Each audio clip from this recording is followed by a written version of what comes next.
Perkenalkan, nama saya Billy Ekbar Santoso dari Politeknik Mesin dengan NIM 2205531135 dengan mata kuliah Pengetahuan Material Teknik dengan dosen Profesor Dr. Cokorda Gede Tirta Nindya.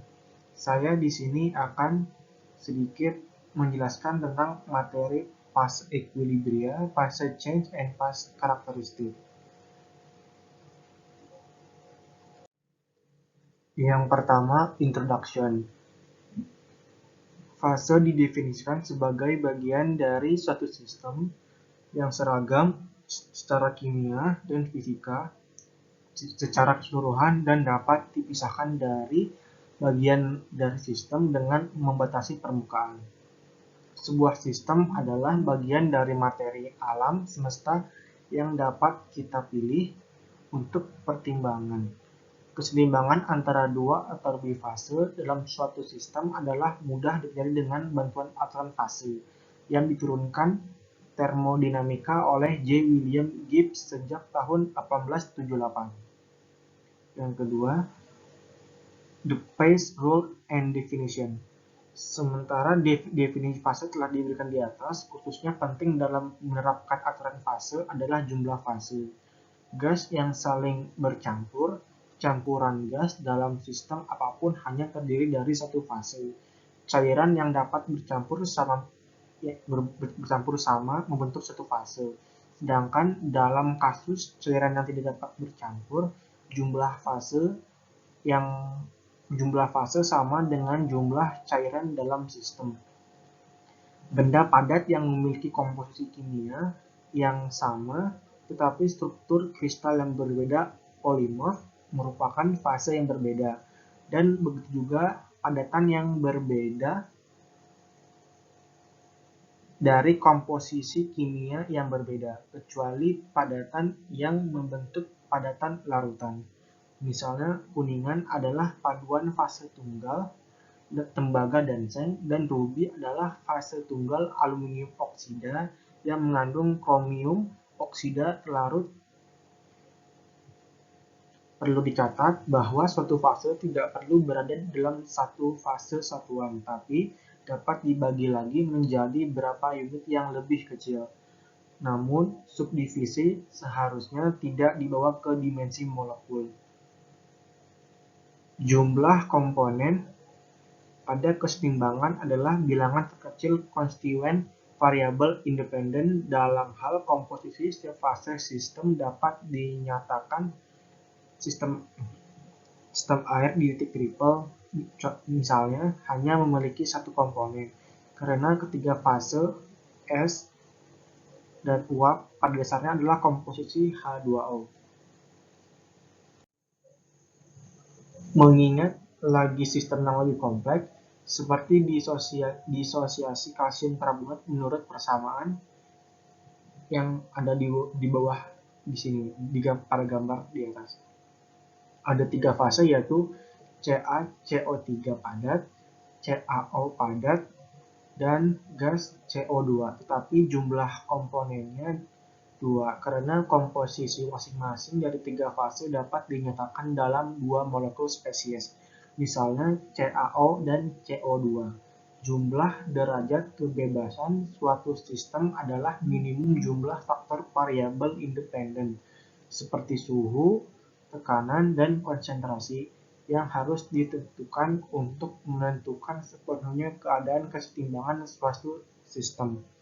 Perlu dicatat bahwa faktor variabel yang kita hadapi hanyalah faktor intensif sifat-sifat, yaitu sifat-sifat yang khas dari individu fase sistem dan tidak tergantung pada jumlah dipengaruhi oleh suhu, tekanan, dan konsentrasi. Jumlah dari fase P dan derajat kebebasan F sistem melebihi jumlah komponen E sebanyak 2, yaitu P tambah F sama dengan C tambah 2. Aturan ini hanya berlaku untuk apa yang disebut biasa sistem kimia di mana tidak ada pengaruh gravitasi, magnet, atau gaya listrik.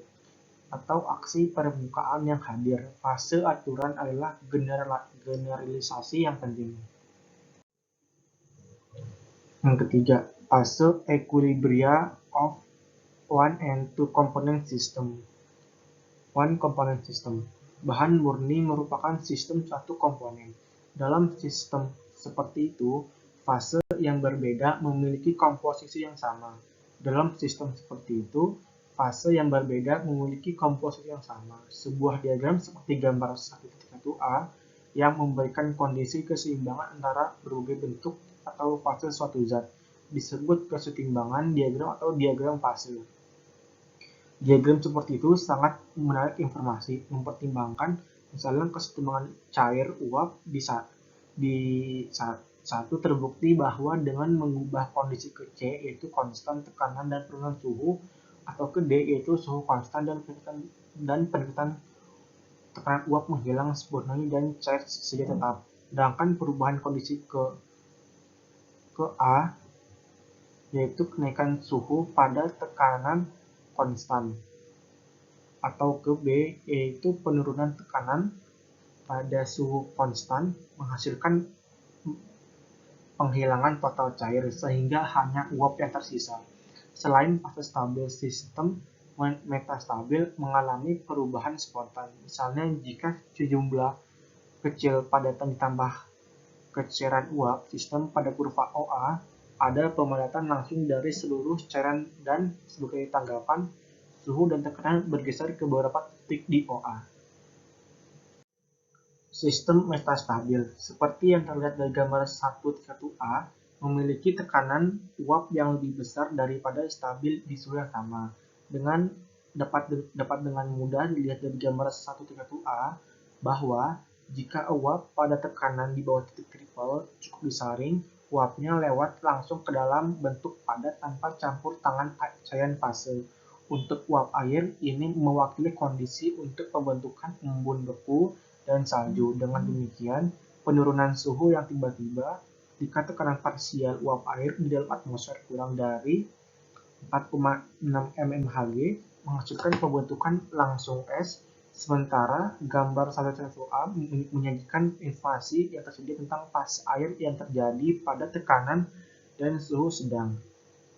Gambar 1.1b yang di bawah ini menunjukkan perilaku fase pada tekanan yang sangat tinggi. Banyak fase padat baru sesuai dengan bentuk kristal es yang ditemui. Terlihat bahwa pada tekanan yang meningkat, padatan yang dipisahkan dari cair adalah S1, 3, 5, 6, dan 7.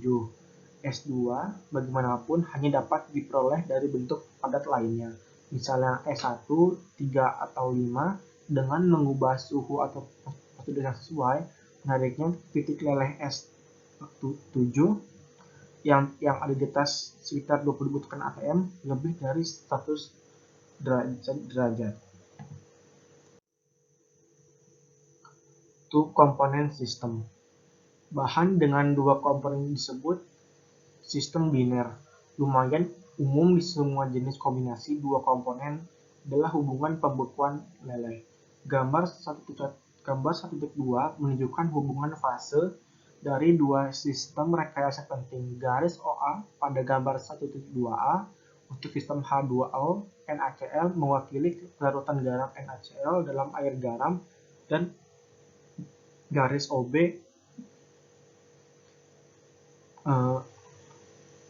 di air garam. Ekstrim dari aksis menunjukkan 100% H2O dan 30% NaCl. Terlihat dari gambar 1.2a bahwa larutan garam dan air dapat dialirkan ke kurang dari 0 derajat tanpa pemadatan. Suhu terendah di mana larutan tetap sepenuhnya cair disebut suhu eutektik, dan komposisi yang memiliki titik beku terendah ini disebut komposisi eutektik. Untuk sistem H2O NaCl, komposisi eutektik ditandai dengan potongan kurva larutan adalah 23,3% NaCl dan 76,7% H2O. Komposisi eutektik untuk sistem H2O dan H2O CaCl2 ditunjukkan pada gambar 1.2b adalah 29% CaCl2 dan 71% H2O. Kalsium klorida larutan komposisi ini tetap cair pada suhu serendah sebagai -51 derajat. Sementara larutan serupa NaCl membeku pada -21 derajat. Oleh karena itu, kalsium klorida dari natrium klorida digunakan untuk menghilangkan es dari jalan raya di iklim yang sangat dingin. Larutan dan hubungan leleh beku seperti yang telah kita lihat di atas cukup umum di semua jenis kombinasi dua komponen, termasuk sistem paduan biner. Kita dapat mempelajari paduan semacam itu paling efektif dengan menggunakan diagram fase keseimbangan. Classification of alloy. Paduan biasanya didefinisikan sebagai zat yang memiliki sifat logam dan terbuat dari dua atau lebih bahan. Yang paling sedikit salah satunya adalah sebuah logam. Secara struktural, paduan dapat diklasifikasikan menjadi dua jenis, yaitu paduan fase tunggal dan paduan multifase, single fase alloy. Jika paduan terdiri dari fase tunggal dalam keadaan padat, itu dapat hanya berupa larutan padat atau fase antara. Solusi padat. Solusi padat hanyalah solusi dalam padatan keadaan dan terdiri dari dua atau lebih jenis alloy atom yang membentuk satu fase. Istilah pelarut digunakan untuk merujuk pada lebih melimpah bentuk atom dan larutan padat, dan istilah zat larut ke yang kurang melimpah. Atom-atom zat larut didistribusikan ke seluruh kisi-kisi kristal pelarut. Kisi dari larutan padat yang dihasilkan adalah pada dasarnya pelarut murni. Namun, atom pelarut mungkin menempati dua jenis posisi yang berbeda. Dalam prinsip pelarut seperti yang ditunjukkan pada gambar 1.3, jika mereka mengganti atom pelarut dari kisi, kombinasi yang dihasilkan disebut padatan substitusi larutan. Atau jika mereka menempati interstisial antara atom kisi, kita memiliki solusi padat interstisial. Larutan padat substitusi. Paduan jenis ini sering disebut untuk meningkatkan kekuatan logam yang diberikan. Sejumlah aturan umum tersedia sebagian besar melalui karya Humphrey untuk membantu dalam pemilihan elemen paduan yang tepat. Singkatnya, aturan ini adalah sebagai berikut. Yang pertama, ukuran relatif Jeter. Larutan padat yang ekstensif dari suatu logam ke logam lainnya hanya terjadi jika diameter logam atom pelarut dan zat larut berbeda kurang dari 15%. Yang kedua, kimia afinitas Jeter. Agar larutan padat terjadi antara dua logam, di sana tidak boleh ada perbedaan keelektronegatifan yang cukup besar di antara mereka, karena semakin besar perbedaan keelektronegatifan antara dua unsur, semakin besar afinitas kimianya, dan karenanya semakin besar kecenderungan menuju pembentukannya senyawa. Yang ketiga, Jeter valensi relatif. Logam dengan valensi lebih rendah dapat lebih dari logam valensi lebih tinggi dari sebaliknya. Larutan padat interstisial. Dalam jenis larutan padat ini, relatif lebih sedikit atom-atom kecil ditampung di celah-celah antara atom pelarut yang lebih besar. Pada gambar 1.3b, sejak celah kisi terstruktur dibatasi dengan ukuran, hanya atom dengan jari-jari atom kecil diharapkan akan membentuk larutan padat interstisial. Telah ditunjukkan oleh studi Humphrey dan lain bahwa secara umum larutan padat interstisial yang luas hanya dapat terbentuk jika jari-jari atom terlarut lebih kecil dari 0,59 dari pelarut. Jika logam yang penting secara komersial berkisar dari kobalt 1,2A hingga magnesium 1,60A. Kelarutan interstisial dalam logam ini adalah terbatas pada atom dengan jari-jari kurang dari 0,75 hingga 0,96A. Atom-atom ini adalah hidrogen 0,46A, oksigen 0,60A, nitrogen 0,71A, karbon 0,77A, dan boron 0,97A. Multifase alloy. Paduan fase tunggal terbentuk selama batas padat kelarutan tidak melebihi. Ketika batas ini terlampaui, multifase atau paduan polifase terbentuk yang mengandung dua atau lebih struktur. Satu atau lebih yang dapat berupa logam murni atau jenis fase tunggal paduan, seperti larutan pada substitusi atau interstisial. Multifase paduan lebih umum daripada paduan fase tunggal dan juga lebih penting secara industri karena sifat mereka dapat bervariasi untuk gelar yang lebih besar. Sifat-sifat paduan multifase bergantung pada karakteristik fase individu dan distribusi fase dalam